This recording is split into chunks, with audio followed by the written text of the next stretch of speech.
Students class 10th के chapter 12 exercise 12.3 वृत्तों से संबंधित क्षेत्रफल का ये क्वेश्चन नंबर 7 है। इसमें हमको क्वेश्चन में दिया गया है ए बी सी डी एक 14 सेंटीमीटर वाला वर्ग है। ए बी सी और डी को केंद्र मानकर 4 वृत्त इस प्रकार खींचे गए हैं कि प्रत्येक वृत्त 3 शेष वृत्तों में से 2 वृत्तों को बाह्य रूप से स्पर्श करता है।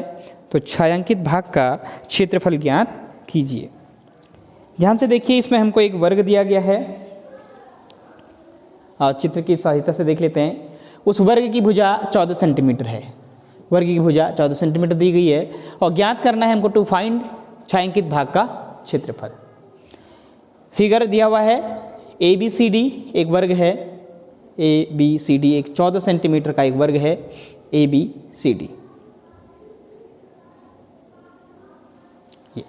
इस ए को केंद्र मान करके एक वृत्त, फिर बी को केंद्र मान करके, सी को केंद्र मान करके, डी को केंद्र मान करके वृत्त इस प्रकार से खींचे गए हैं कि वह एक दूसरे को स्पर्श कर रही है। कैसे, ध्यान से देखिएगा फिर चित्र में। ये ए को केंद्र मान करके एक वृत्त खींचा, फिर बी को केंद्र मान करके दूसरा वृत्त खींचा, सी को केंद्र मान करके तीसरा और डी को केंद्र मान करके चौथा वृत्त खींचा।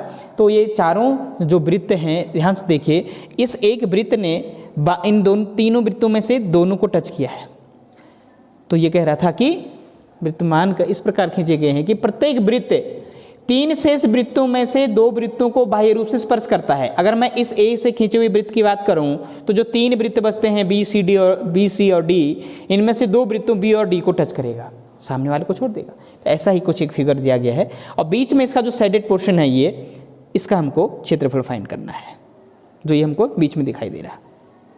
बहुत आसान सा है। देखिए ध्यान से, हम इस वर्ग के क्षेत्रफल में से यदि इन जो ये चतुर्थांश हैं, क्योंकि ये वर्ग है तो जो वृत्त का केंद्र से खींचा गया है, जो ये इसको केंद्र मान करके खींचा गया है, क्योंकि वृत्त की तो ये एक टुकड़ा जो बचेगा वो इसका एक चतुर्थांश कहलाएगा। क्योंकि वर्ग की प्रत्येक कोण 90 अंश का होता है, तो यहाँ पर बनने वाला कोण 90 अंश का होगा, तो ये चतुर्थांश कहलाएगा। तो ये वृत्त का चतुर्थांश है। ये ए वृत्त का चतुर्थांश, ये बी वृत्त का चतुर्थांश, ये सी वृत्त का चतुर्थांश और ये डी वृत्त का चतुर्थांश है। तो यदि हम इस वर्ग में से चतुर्थांशों को घटा दें तो हमारा जो ये शेडेड पोर्शन है बीच वाला, वो निकल करके आ जाएगा। ध्यान से देखिए,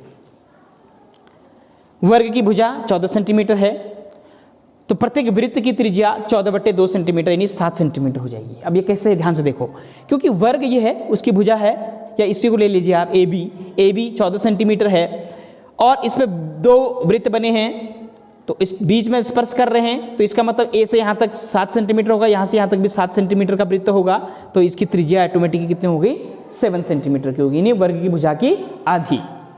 तो हमने तब त्रिज्या 7 सेंटीमीटर ली है। छायांकित भाग का क्षेत्रफल बराबर है वर्ग का क्षेत्रफल ऋण 4 चतुर्थांशों का क्षेत्रफल। ध्यान से समझिए फिर से, ये 4 चतुर्थांश कौन है समझ में आ रहा होगा आपको। ये एक चतुर्थांश ये है, बी को केंद्र मानकर बना था जो दूसरा चतुर्थांश, सी को केंद्र मान करके तीसरा चतुर्थांश, डी को केंद्र मान के चौथा चतुर्थांश। इन चतुर्थांशों को हम घटा दें तो हमारे पास छायांकित भाग का क्षेत्रफल आ जाएगा। वर्ग का क्षेत्रफल हम जानते हैं भुजा गुणा भुजा होता है। चतुर्थांशों का क्षेत्रफल 1/4 पाई आर स्क्वायर वृत्त के 1/4 के बराबर होता है। तो ये 4, कौन सा 4 है, क्योंकि 4 चतुर्थांश, इसलिए 4 गुणा 1/4 पाई आर स्क्वायर चतुर्थांश का फॉर्मूला हो गया। 4 से 4 कैंसिल हो गया, तो हमारे पास बचेगा भुजा गुणा भुजा ऋण पाई आर स्क्वायर। वैल्यू पुट कर लेते हैं। भुजा 14 सेंटीमीटर है, तो 14 गुणा 14 ऋण पाई का मान 22/7 गुणा आर स्क्वायर, आर हमारे पास है 7, तो 7 का स्क्वायर। एक 7 से एक 7 कट हो जाएगा इसका, तो हमारे पास रहेगा 14 और 14 को गुणा करेंगे 196 होता है, माइनस 22 इंटू एक 7 रहेगा यहाँ पर इंटू 7 से इसको मल्टीप्लाई करेंगे तो 154 आएगा।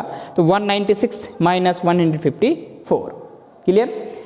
माइनस कर लेते हैं तो ये आएगा हमारे पास 42 सेंटीमीटर स्क्वायर। तो जो छायांकित भाग है, बीच वाला जो पोर्शन है, ये इस भाग का क्षेत्रफल कितना आ गया, 42 सेंटीमीटर स्क्वायर आ गया है। तो छायांकित भाग का क्षेत्रफल बराबर 42 सेंटीमीटर स्क्वायर।